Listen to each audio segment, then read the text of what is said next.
And welcome back to Bust Picks, episode 77. My name is Dio. This is Don. How we doing? And we are back for another episode. Week 11 just happened. College football starting to wrap up. We have a lot of people get fired in college football the past few weeks. I did want to start off with a little bit of breaking news. James Franklin, the old Penn State head coach, just signed a deal to Virginia Tech, making Virginia Tech one of the saddest franchises in all of college football. Yeah, that's a rough spot. Congratulations to your next 3 years of winning about 7 to 9 games, never sniffing the playoffs, but always kind of being consistently disappointing. And that's from the bottom of my heart. I really don't like James Franklin.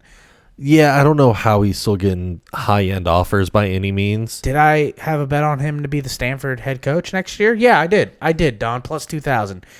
No, I think Stanford's too smart to bring him in. He has yet to have a winning pedigree against high-ranking schools. They need a good head coach. They do. Oh, I'm not arguing they do. Don, give me a fact of the day. Fact of the day, talking about just bad luck.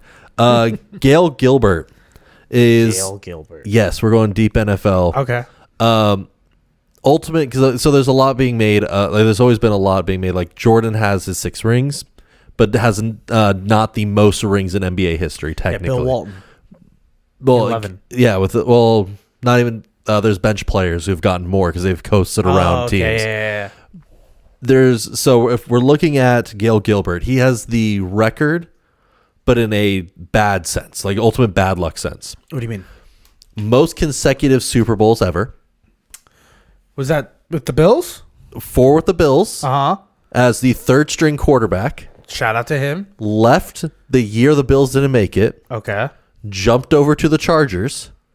And the Chargers made the Super Bowl That's that awesome. year. 5 straight years. And never won a single one because the Chargers, he was the backup in San Diego and didn't win. Oh, there. yeah. He's not allowed to be on any roster after that. At that point, you think it's cursed, right? No, it's like the Will Smith thing right now where like Will Smith has been in the World Series every single year for the past 5 years. So you always want to get a Will Smith on your team in some capacity. Every team is scouring the market for Will Smiths and Japanese pitchers. Just put them deep in your bench and you're fine. Just keep it there for superstition purposes. Yeah, we do have the best Will Smith. Shout out to Will Smith and the Dodgers. But no, I'm just that guy. Like the amount of experience, I would love to interview him one day. I'm just like, what did you learn in those runs? Because you're a part of some of the greatest teams that just could like. How does that affect somebody? He's just like, nothing good ever happens. It's all bad. He got to play 5 consecutive Super Bowls. Play. You're using a lot of love in the word play. Yeah, but he got to prep and get ready and was on the field for 5 consecutive. He was on the team as a 3rd string quarterback and then back up in San Diego. Yeah, the 90s. Yeah, I would love to understand how that mindset is. I bet you we could shoot him an email. I would love to. I would absolutely love to because that just seems like a fascinating nugget that will get washed away with sands of time eventually, but I would love to understand and memorialize that. Let's draft an email for him. There we go. Bust of the week. We're going to go through and give you guys our worst performances of the last week. I'm going to start with J.J. McCarthy. Ooh. J.J. McCarthy, the Vikings quarterback. I've been saying it for a while. I don't like J.J. McCarthy. Yep. This game was just like the ultimate J.J. McCarthy game where, did you hear the rumor that his teammates call him 9 when he's on the field? Yeah, so that's the thing is he has a separate persona, a different alter ego. He gets here's what I think. I think 9 sucks at football, and I think J.J. McCarthy needs to lock in a little bit more and forget about 9. He had 150 yards on 1 touchdown. He also had on PFF ranking 8 missed catchable throws. Yeah, that means 3 of them hit Addison's hands. 4 of them were awful. Yeah. Four of them were wide open receivers that couldn't even get close to the receiver. And now I'm sitting here and I'm like, okay, they threw 2 interceptions against the Bears, almost let it come back, but at the end of the day, the Bears end up kicking a field goal, winning the game. I'm sitting there and I'm like, I know he's only played 5 games. Yeah. This is the most it's over quarterback I think I've ever gotten to this fast. I think really. I think by the end of this year, we're already hearing the rumors of the Vikings maybe going after Kyler Murray, trying to come up in the draft. I think they've already realized J.J. McCarthy is not the future of this team. I think he's only played 5 games. I think it's way too soon to start writing him that way. It's been bad. Don't get me wrong. I know he has had some rough moments, 100%. It's Anthony Richardson bad right now. But he has had a lot of issues. Like, a few of the balls hit people's hands and they're dropping. He has played tougher teams. Who? The Bears? He had the Ravens defense, the Bears in a divisional matchup Jackson immediately. Dart was coming off 2 major injuries. the knee. So the knee, and then he was out his entire rookie year. That was the That continued on. Yeah, so I'm like, I kind of give it to him a little bit of like, hey, you have yet to have a lot of time to settle in and adjust. I think at the end of this, if there's not more good than bad by the end of the season, I could see that argument being made into the new year. I think at this moment, 5 games in is way too early to start writing this kid. Carson Wentz has more wins with the Vikings than J.J. McCarthy Yeah, does. but Carson Wentz is a 10-year vet. Yeah, but he's bad. He wasn't on a roster in the minicamp. No, I mean, but he's one of those guys that are going to just float around for the next few years as a grab and slot in. He's going to Nick Foles it for the next few years. You think J.J. McCarthy is a future quarterback in this I league? think he can be.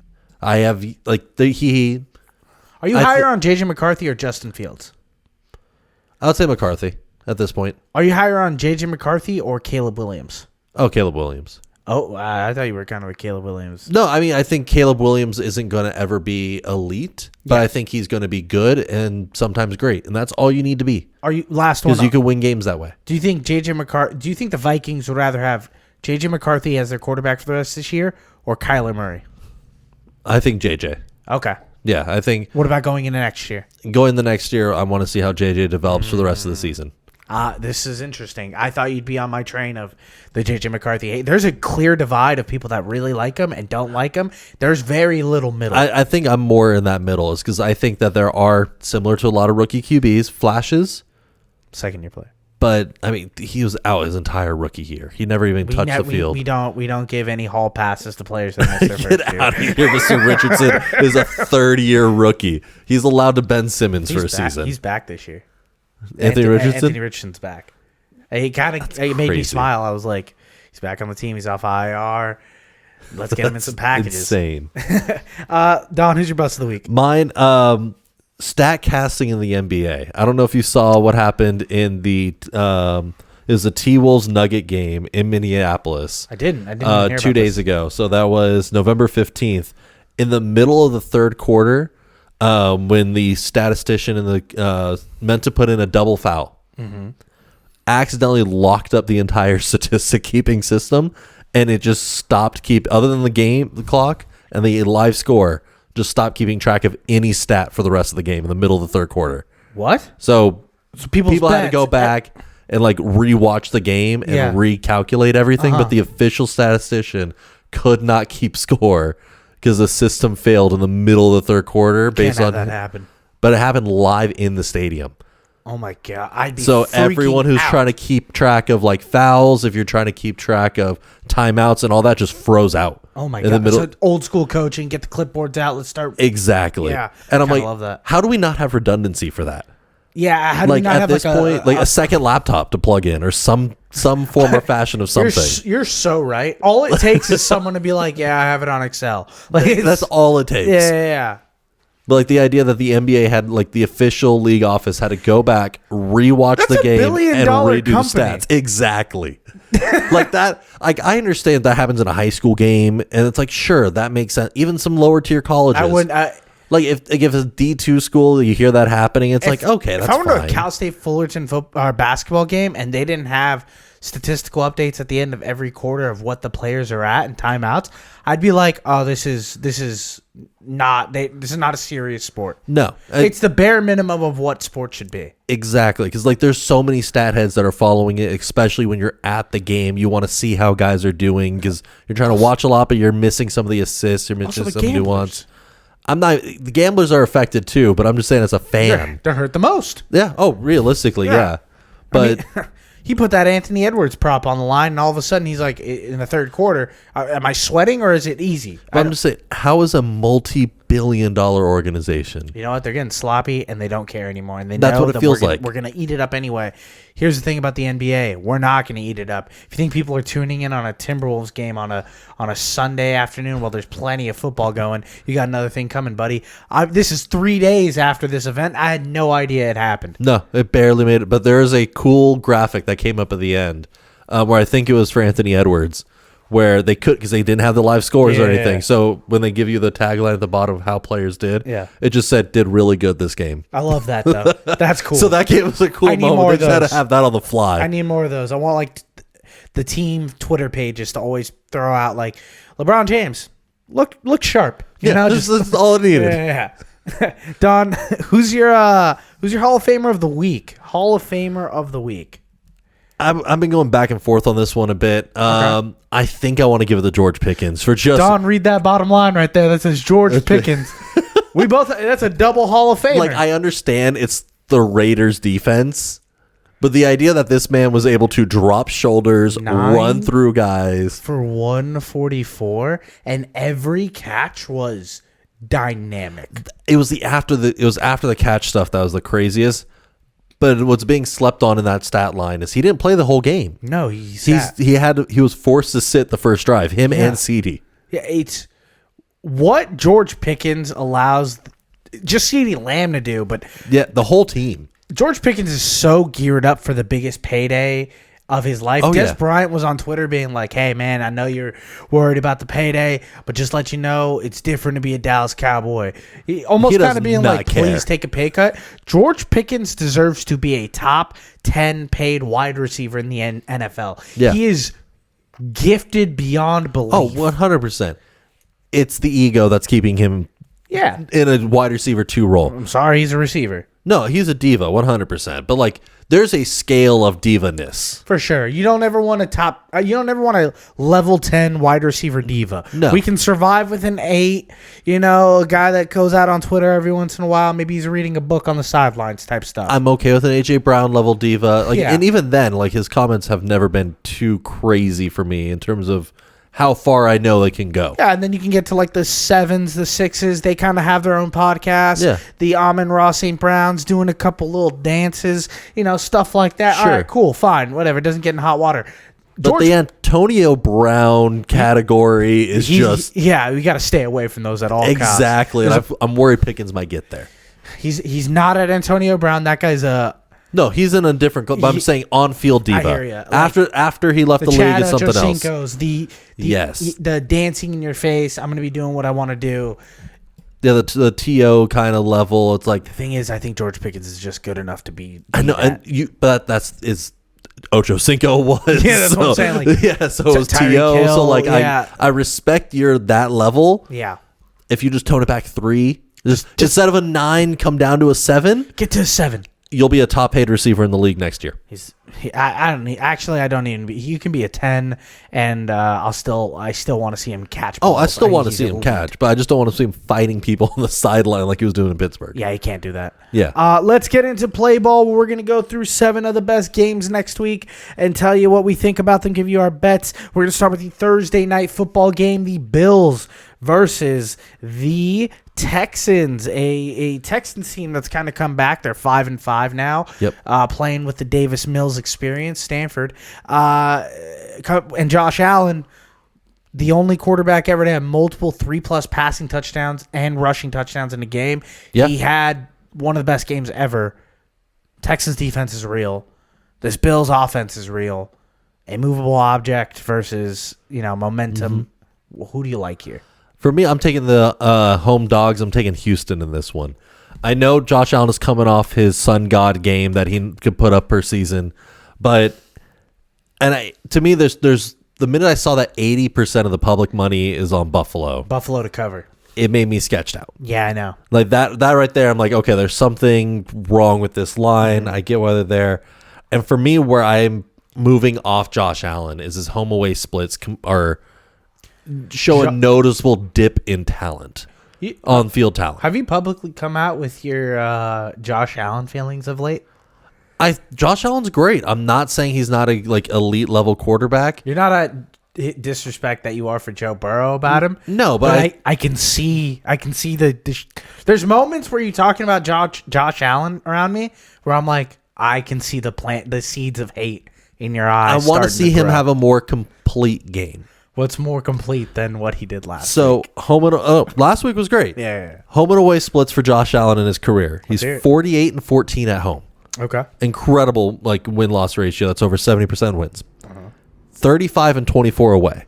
Dips down to 57%. Still, not a great record. Not a but it's great good. record. I'll take it. He's played 3 more home games in his career, but has taken 11 more sacks on the road for an extra 110 yards. His touchdown percentage drops from a 6.3 down to a 4.8. Doesn't sound like a huge drop, but I'll give context. It's 6.3, you're sitting 7th all-time touchdown percentage. Damn. Lamar is the only active quarterback ahead of that right now with a 6. Lamar. Shout out to Lamar. Yeah, you're 7th overall. You drop down to a 4.8. You're below Tua and Jimmy Garoppolo now. That's tough. Yeah, that's you drop down incredibly low at that rate. So Josh Allen at home is as elite as you can get. Yes. And Josh Allen on the road, to you, based on the numbers, Yeah. is Jimmy Garoppolo. You're tied with Jameis Winston for touchdown percentage rate. So per pass, what odds that pass goes for a touchdown? You're now tied with Jameis. You're tied with Jay Cutler. You're slightly ahead of Carson Wentz. You're below Tua and you're below Jimmy Garoppolo. Those are all names that if they were playing against this Texans defense, I do not trust whatsoever. correct. Here's my problem with this. Sure. You're right. Statistically and even like gambling wise, Houston is the play. And momentum wise, Houston's 5-5. Yeah. They're trying to make a bid at this And I really know good CJ's AFC out. South division. I know CJ Stroud is out, and I think that's what's determining a lot for people right now. Yeah, I mean, but Mills looks good. Davis Mills was a high-end quarterback prospect at some point. He played on a bad Stanford team, got ranked down. He did play on a really bad Texans team, which allowed them to get C.J. Stroud. But if you watch Davis Mills play from college to now, he's clearly a good quarterback. Yes. He's good enough to be a reliable backup. And this Bills defense isn't exactly like electric. Doesn't scare me. I think Ed Oliver's still injured. They still have, I think they have they're missing 4 or 5 starters right now. I just need the Texans to lose selfishly. So I think, Sure. I think when I look at this, I am going to take the over at 43.5. Even though I do believe this defense, I still believe that this Bills offense will be able to score 20. Okay. I still believe that this Texans offense will be able to hang around. I do think it's going to be tight. If that over gets anywhere to 44.5 or 45.5, I probably won't take it. I'll probably take the under. Yeah. But 43.5 is enough for me to say, all right, I'll bet on the points. A few fluke plays, maybe a defensive touchdown. Give me the over. Fair enough. I'm taking Houston for that exact same reason. I think it's close. I think the defense is able to create a couple turnovers. Allen clearly takes a lot more sacks on the road for a lot more yardage because he's trying to force a lot of things to happen. Oh, yeah. We saw that in Tampa where that 2-hand shovel pass right over the middle. It's a rookie year Josh Allen showing again. It comes up a lot more when he's on the road. I'm also taking Dalton Schultz catches. Right now the line's at 3.5. Feels great to do that. I would love it there. I'd even take it at 4.5. He's been targeted a lot by Davis Mills. He's a great safety valve for him right now. Yeah. No, he's he's I think the number 2 on this offense for receiving work. Outside of Nico, yeah. No, that's what I'm saying. Nico's the number 1 in my mind. Yeah. Next game, I would say debatably game of the week, Colts versus Chiefs. This is it could go one of 2 ways. There's a lot of ways this game No, could this go. is one of 2 narratives we're going to come out of this week. Either Chiefs have a little bit of fight left in them, watch out wild card, Yeah. or we're setting that franchise on fire for the rest of the season and Colts stamp themselves as we are the top AFC team right now. I hate that the extremes of this narrative are what they are. Are the Chiefs the same team that I expected them to be, or most of America expected them to be? No, they're not. They are clearly taking a step back. Patrick Mahomes has clearly come down to a reality where Lamar is better than him now. He just is. Josh Allen is better than Patrick Mahomes. He just is. For this season, it's been shown. I'm at the point now, I still don't disrespect the Chiefs. They're still the boogeyman to me, and they're until they can show me that they're not in playoffs, I still believe they can win the Super Bowl. Okay. Right now, they're going to beat the Colts. They're at home. Patrick Mahomes is coming off a big loss in the division. Sure. It's a home game. He's never beaten the Colts before. This feels like the ultimate, hey, the Colts are going to lose off the bye week. People are going to start realizing the Colts aren't as good as, everyone's making them out to be Super Bowl contenders, whatever. And the Patrick Mahomes narrative starts. And then I took a step back and I looked at the Colts team and I was like, nah, this team's different. They're coming off a bye week. Yes. I believe in them. I looked at the line and they're screaming for people to bet the Colts. Yes, They 3.5. are screaming to give us the Colts. And you know what? I'm a sucker. I took a money line and I took them spread. I did that go. Sunday afternoon. No, I love it for that. Yeah. I'm also riding the Colts here. Yeah. Mahomes looked bad last week. He looked really bad Like last short of there's one. So there was a penalty that came up during that Broncos game where Mahomes threw a pick six. Mm-hmm. They called something on Riley Moss or not. It was defensive pass interference. But Defensive holding. Defensive holding. I thought that think was it was the the correct call. softest call in the world, but sure, I could give it either way. It was a 50-50 call in my mind. Okay.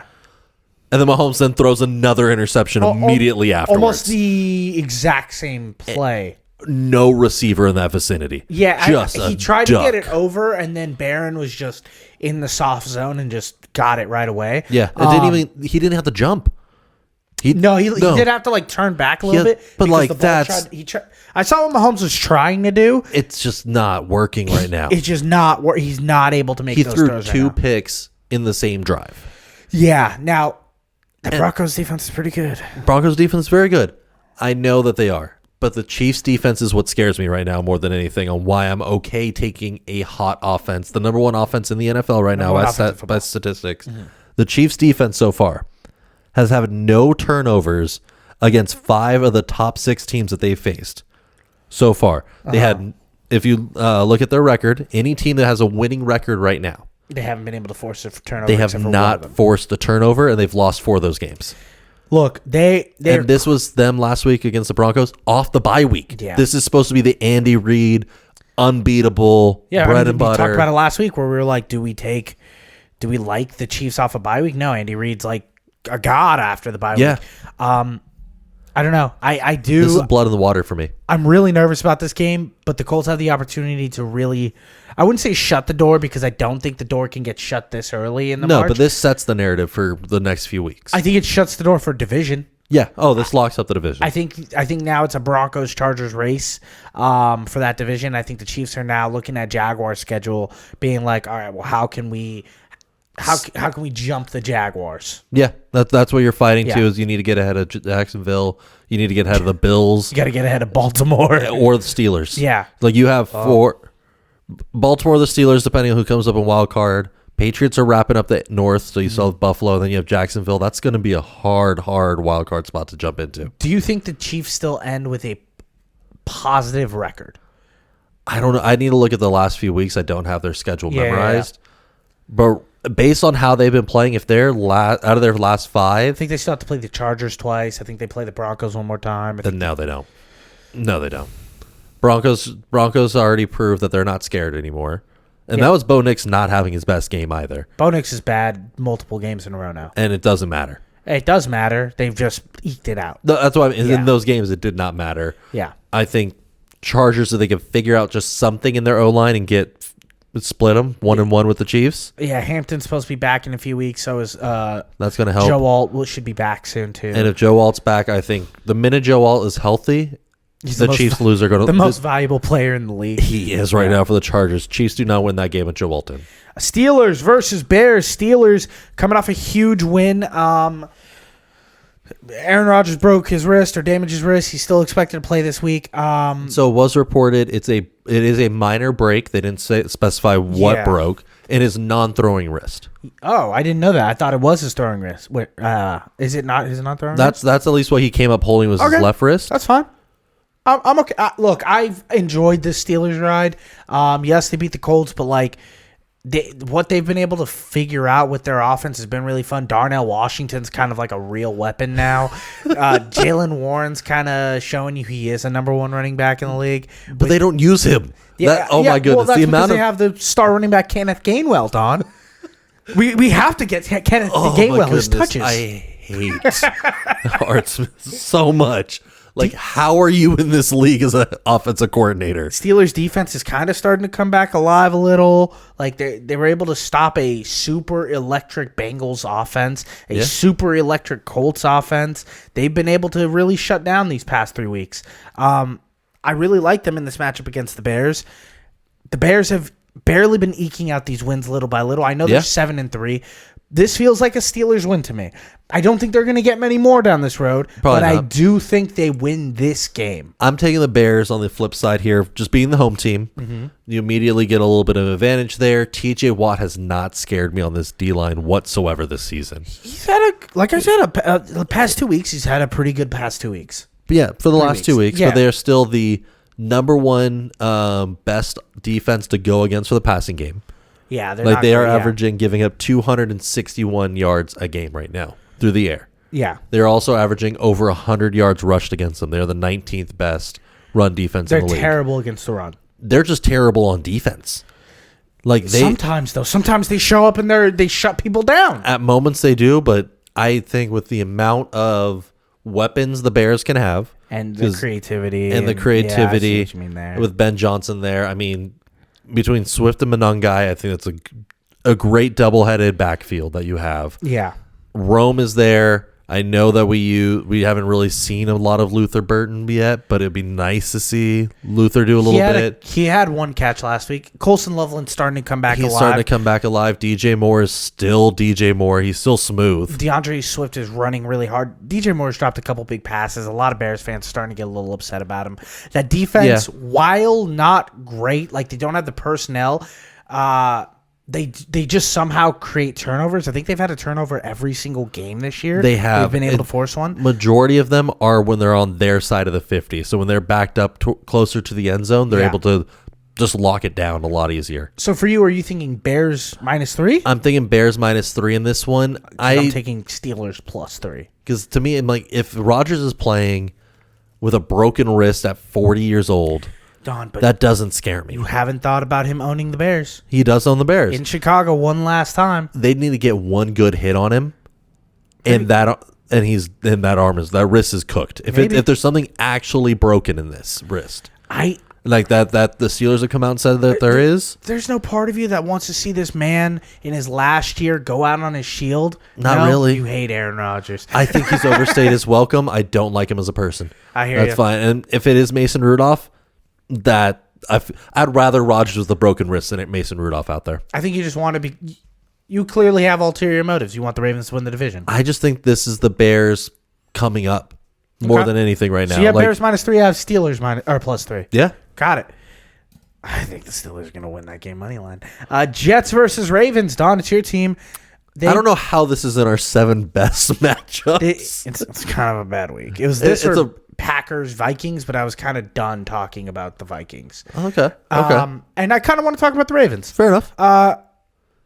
I expect you guys to kill the Browns last week, and I get it. It's the Browns and Myles Garrett and Myles Garrett's a freaking animal. Shador Sanders love had him. an opportunity to beat you guys. In the game. Yeah, and he completely tanked it. 100%. Like the Browns should have won that game.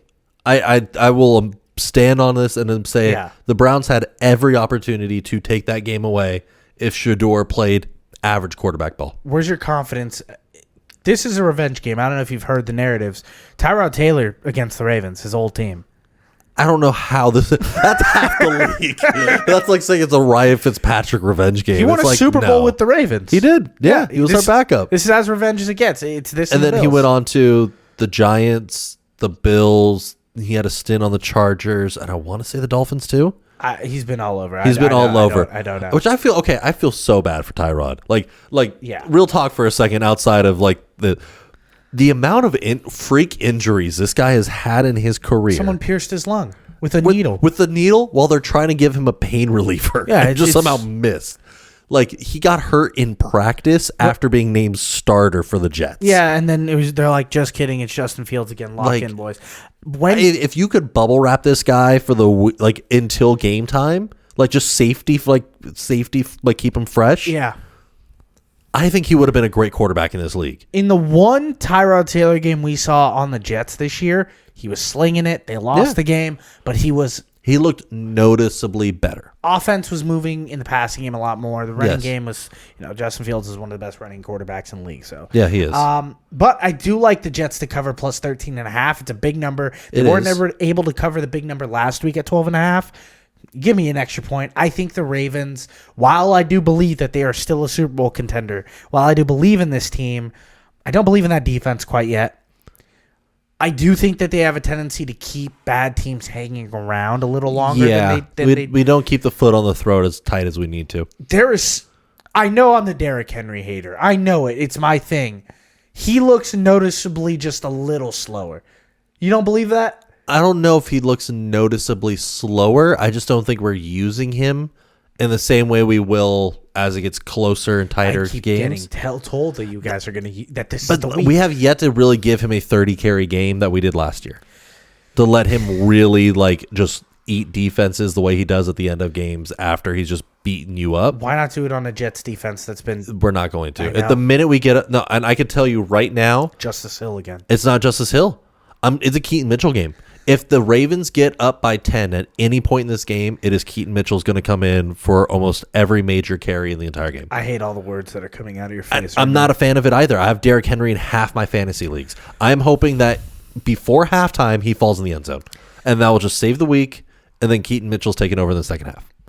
Yeah, I don't think there's a world where the Jets win this game, but No. I do think, like you said, the Ravens get up. They kind of keep this they like to keep teams 14 points always in a nice little cushion or a gross little number. They just want to keep 2 scores, and that's all they care. It's They're usually not going to run 9 or 10, and they'll just be like, "Yeah, we'll win 17-7. We don't care." No, not at Yeah. all. I think with this, the defense needs to make a statement in this kind of game. This is their time to do it. They've made it against the Vikings. They had a good showing against the Browns, getting a great pass breakup in the end zone. I can't credit their defense. Awuzie looked amazing with that pass breakup. That still lives in my head right now from last week. Shedeur Sanders was 4 for 16. Yeah, oh, yeah, no, he looked bad, but he dotted up. I think it was Jerry Jeudy in the back corner. Oh, And I watched that game. it was just he threw a perfect pass in that instance, but Awuzie's hand was just perfectly placed to just knock it free. Yeah. That's all I was going with it. But I think the defense has had 2 better games. Mm-hmm. We have kept teams under 20 points for 5 straight weeks now. Or Yeah. please double check me, please. No, No, you- if I'm incorrect there, please check me. But I think you're correct. It's just I don't think the competition. No, has the competition been hasn't been amazing. it wouldn't surprise me if all 5 of the teams that they didn't allow 20 points on haven't scored 20 points since. Yeah, that wouldn't Yeah. surprise me either. But I'm just saying, compared to where we were at the beginning of the season, that's Yeah, I think but that was the turnaround to me. It was the defense is coming together. People are all healthy now, except for Madubuike. Please rest up, big man. Yeah, beating the Bears it was pretty we- impressive. He held them to 16, 6 points against the Dolphins, who have shown that they can score, 19 against the Vikings, 16 against the Browns. Yeah, I mean, it's been good. Yeah, the defense is coming around to form. I think that's what we're going to just lean on is the offense is going to do enough, and the defense is going to just finish out games until playoffs. Man, you guys don't play anyone. No, we really don't, and that's why I'm the team's not going to keep their foot down. You The guys- Ravens will. We are going to have these weird games where it's going to be close, and at the last minute, just do enough to make sure that we just win by enough. Can you guys beat the And move on. Patriots? Can you promise me that you guys are going to I would love to. I think that's our only big test for the rest of the season. You guys play the Packers in Green Bay, too, right after. I'm not scared of the Green Bay right now. I get I'm worried about their defense. I'm worried about Green Bay right now. They have yet to have a good showing in a couple weeks. I agree. That's I think everybody's. a separate I point. think everybody's also all on the same page with Green Bay, where we're gonna let them show us who they are. Yeah, 'Cause it's a wait and they see haven't- still. They haven't shown us anything great. But basically, I'm taking Ravens 13.5. You are taking Ravens. I'm going to. Okay. 100%. I think. I mean, it's at home. I think we do enough to keep this by 2 scores, just because I don't trust the Jets to do too much. Especially because I think Garrett Wilson is still out with that knee thing. Yeah, he's out. He's on IR. So there's no one on that offense. A.D. Mitchell. John Adai Mitchell. Mitchell, he looks rough. He gets open and then he just drops the ball. I think he breaks one big one. If you have a best ball league, take him for a best ball, like a deep ball touchdown. I think he's a good He'll get secure a for target, that. yeah. He'll break one deep ball on us. I know I that. still believe in him. All right, let's go into the Eagles versus Cowboys.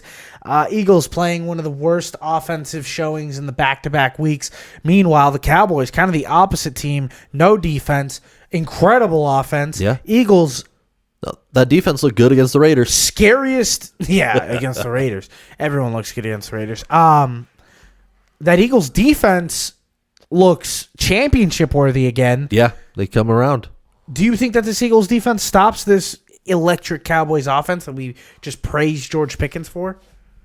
So I'm taking the Eagles -4 here. Okay.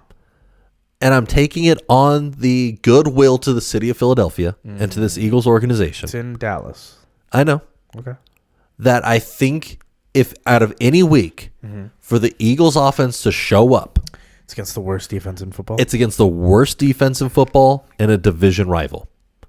If this offense cannot get going in this kind of pressure of a game where it's going to be the easiest thing for you guys to do, if we don't see at least 200 passing yards and 2 touchdowns out of Jalen Hurts kind of game, It's over.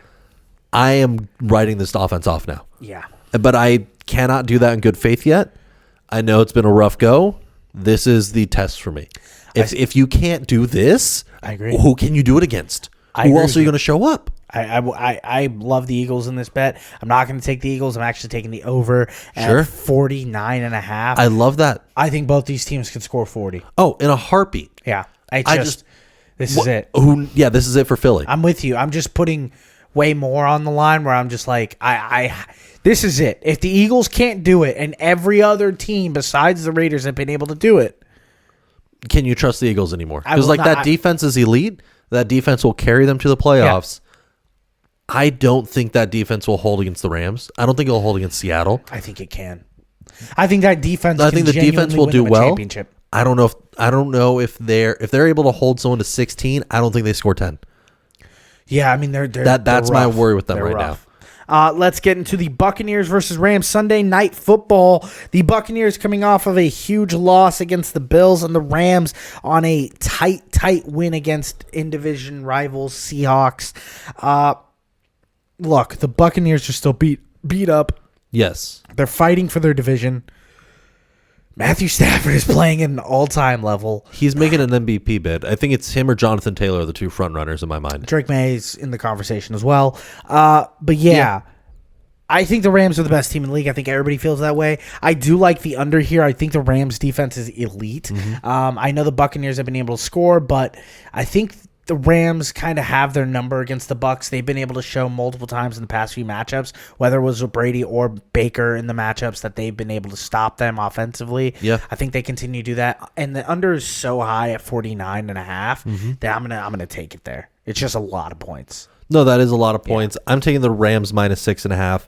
I think Stafford is playing out of his mind. Tampa has one of the worst secondaries in the league at the moment. They're bad. Like their run defense is great. Like that front seven is. Yeah, I mean, Vita Vea will always help you out and stuff like that, but he's still just so good at it. Like for how long as he's been in the Yeah. league. But I mean, it's Puka and Devontae Adams. They're able to stretch out the ball really, really well. They get the tight ends involved. I think this is a Colby Parkinson touchdown game. Again? If there's- that's a third in a row. I think it's going to be 3 in a row. They're going to feed their tight ends. I would take They one on love their tight Higbee and I ends. would take one on Parkinson, and just hopefully both of them end up in there. Devontae also scores every week. Yeah, I think he's up to 10 or 11 touchdowns on the season 11. now. I think it's 11 touchdowns. Oh my It's goodness, ridiculous. he's so good. Yeah. I mean, Stafford's one of the few guys that can throw that fade route in the corner. Still amazing in a one-on-one. It's awesome. It's great to see. I think that Bucks still have a little bit of explosiveness that can keep it interesting. Bucky should be back this week, is what projection. He got 2 limited practices in last week. He's reported to show up to practice this week. We'll find out more soon. Yeah, we'll find out more on him, but I think he's the critical motor for this offense. Yeah. Without him in, I like Rashad White. He's filled in great. Sean Tucker? Sean Tucker's look good. They are not Bucky. He's going to be the ground and pound guy. He is a lot more physical than either of them. You need that element to this offense, and I think it's been missing it, especially with Mike Evans out for the season, with Godwin dealing with he's dealing with, and Buka's good, but they're going to double him you need Tez to show up, you need Kate Otten, and you need a little bit of something else to See, get some you need flair. all these players that are hurt or lesser than starters against a really, really good Rams defense. And that's why I'm leaning LA completely. I think that it's going to be close. Like what we saw in Buffalo, I think it could be a high scoring game. It can. It sure. can. I don't think it will be. I just don't see the path yet. Yeah. I just don't see the path forward there. Panthers versus Niners in a primetime Monday night game. We're going to get Bryce Young and his in the hunt Panthers team versus a pretty good 49ers team that's starting to get healthy, starting to get back into the rhythm. Yeah. I think I like the Panthers. I've always been like, hey, I kind of root for the Panthers. I was a big Cam Newton guy, Christian McCaffrey guy. I'm sitting here and I really want to give you a Bryce Young pick, but I can't. I have to take the Niners -7.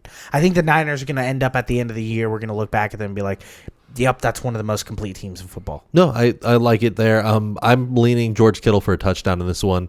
They did go to him a lot in the red zone. He seems to have taken over that role. Yeah, he's clearly the number one. Yeah, he's the number one red zone target there. I also do like the 49ers in this one. Shout out Bryce Young, though, has now set the franchise record for most passing yards in a single game, breaking Cam Newton's record. That's a big record. 448 passing yards and 3 win. touchdowns after he left and missed multiple drives in the middle of that game. Yeah, against Atlanta. I'm not sure if you saw the graphic the social media team for the Carolina Panthers put out. I'll have it up on screen right now. But all-time graphic in my mind. It's a Falcon Stadium, blue, but kitty litter inside of it, and they just made it their their box there. I love that. They're like they don't like each other, so it's awesome. That's what I want. That's the level of pettiness I want out of these team rivalries. But I think 49ers are a different beast than Michael Penixless Falcons offense. Kirk Cousins. I don't trust that. It's fine. Whatever. Let's get into pick of the week, and then we'll end the show. Pick of the week, we're going to give you our best pick of the week. Last week, I gave you Bears money line. That hit. This week, I come to you, and I give you Pitt plus 2.5 versus Georgia Tech. Georgia Tech is undefeated. Last week, I told you Notre Dame was going to beat Pitt minus 13.5 and cover because that Pitt head coach said it doesn't matter. This game doesn't matter. We can get blown out. Doesn't matter. All that matters is this Georgia Tech game. They've been focused on this Georgia Tech game for 2 weeks now. Georgia Tech almost lost last week in a nail-biter against one of the worst teams in college football, Boston College. They have 2 wins on the season. While I do like Georgia Tech, I think Pitt's a more complete team. I think they're going to beat them. I think they're going to shock the world. Let's go get them. Money line and plus 2.5, whatever you feel comfortable with. I like it. I was going back and forth between 2 of them for this week. I'm going to take the safety option and just say Seahawks minus 13 against the Titans. It's a little risky. Oh, I'll get a little sexy here in a second. Seahawks minus 13 versus the Titans. That's why we didn't cover that game. Yeah, I mean that there's no real reason to. I think off a loss to the Rams last week, Seattle's defense is going to just beat the snot out of Cam Ward. The only quarterback to get sacked as much as him per game basis is Kyler Murray this season. Yeah, I had to take a shot there. But I mean, I love. There's 2. It was, I forget the player on the defense who stepped up and was doing podium questions afterwards. Who's basically telling the media, Sam Darnold had a bad game. Don't question our quarterback. He's fine. It's just one game. This man is leading us to a chip. He's leading the team. We're all behind him still. Hearing that kind of, I know that there's guys who will say things like that, but seeing him do that to the reporters in the immediate press conference after the game to rally those guys, I think they come out fired up out to this one, kind of wash off that narrative from last week. There's no big Sam Darnold guy than me. I love Sam Darnold. The biggest issue about Sam Darnold is, by his own admission, sometimes he sees ghosts. And sometimes when he does eventually see ghosts, he's unplayable. Yeah. I think Sam Darnold should be the only quarterback in the league that has an eject button, almost like a pitcher when after they've hit after a pitcher's gone up and pitch enough pitches, and then they throw and bang, they just let a home run, and then everyone crowds around them and like, all right, man, it's your time, you've done enough. Yeah. Sam Darnold should be on that pitch count. The second he throws a second interception or has a second turnover in a game, you legally have to sit him and play Jalen Milroe, I think, is the backup. You got to play him for the rest of the game. Be interesting if Seattle goes that way. I don't think they do. I just love seeing that show of faith. Adam Troutman did a very similar thing for Bo Nix this week, which I thought was pretty cool. They won though. Yeah, they won. You're allowed to but do that So when that's you why I win. was like, I didn't want to bring up too much, but I'm loving Yeah. the team rally behind Darnold for this one. What's your riskier pick? Cardinals money line against the Jags. What? Yeah, it's Jaguars a weird are one. good. Cardinals are 6-1 against the spread versus AFC opponents in the last 2 seasons. Second biggest spread record versus of any team versus non-conference matchups. Meanwhile, Jags are 1-4 against the spread when they play outside of Jacksonville. They are a home-based team. They have not traveled well in this season. A lot of their early success, I think, was feeding Etienne. They're not really doing a whole lot of that right now. They did last week? They did last week, but it was still like Tootin doing a lot until Tootin got hurt. Yeah, I mean Tootin got hurt though. Yeah, but Tootin's supposed to be back for this week. It wasn't a major injury from what I saw. Yeah. Like, we'll see how the Tootin practice only reports. had like 8 carries though. But it was all the goal line work. And that was Travis kind of Etienne had 2 rushing touchdowns. after Tootin went out. No, he he had started the day with a rushing one, touchdown and then then ended the switched. day with a rushing touchdown. They're also, Jaguars are averaging 3.3 takeaways over their first 4 games. Yeah. They have averaged 0.8 in their last 7 weeks. I mean, that's a lot. Yeah, the defense has just disappeared. They're like almost 3 turnovers per game short in these last couple weeks. Travis Hunter really meant something to that defense, man. It really, really did. I think that the 26 passing defense in Jacksonville and is not scary to a Arizona team that is just going to throw the ball, especially after Don, I love this Michael bet. Wilson has come out and just had an all-time game. That was a career-making game for him. I like Michael Wilson. I like Michael Wilson. Marvin Harrison might be back this week. We'll He's see how the questionable. We'll see how the it goes. appendicitis. But I think Jacoby Brissett is able to sling the ball really well. He's throwing it everywhere. I think he completed 47 passes last week. Yeah, it's something insane for this guy. Incredible. I'm not worried about this Jacksonville defense right now. And I think Arizona's defense has the potential to keep up with anybody. Like, they have these games where they show up and they're like, they have some, like we saw this earlier in the season. Arizona shows up and they have something going for them, and then they play down the competition. They're bad against the run. I like this pick. I'm going to ride with you. You said money line or spread? They're plus 2.5. I'm going to take it both in the latter bet. Okay, I'm gonna take the points. I'm gonna take the points. 2.5. I like the stats that you gave me about Jacksonville not covering. Let's keep it a close game and let's take Cardinals. Sounds good. Let's go Cardinals for pick of the week. Thank you guys so much for listening to another episode of Bust Picks. Go check us out on all socials, especially YouTube. My name is Dio. That is Don. And remember, Pray for the parlay.